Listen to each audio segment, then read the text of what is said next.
Ketua PP Muslimat NU Hovifah Indar Parawansa menyatakan akan menyerahkan surat permohonan nonaktif ke PBNU.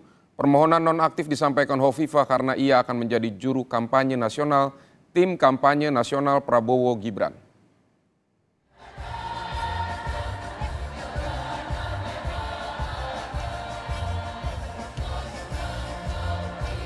Pernyataan itu disampaikan Hovifah usai menghadiri acara Harlah ke-78 Muslimat NU di Gelora Bung Karno.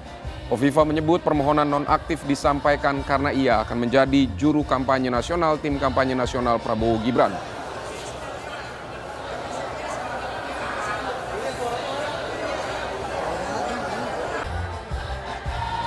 Tidak ada sesuatu yang patut dicurigai, kecuali yang hatinya memang sudah curiga. Tapi kan Ibu Ketua, mestinya masuk tim pemenangan. Besok insya Allah baru masuk TKN kawan-kawan.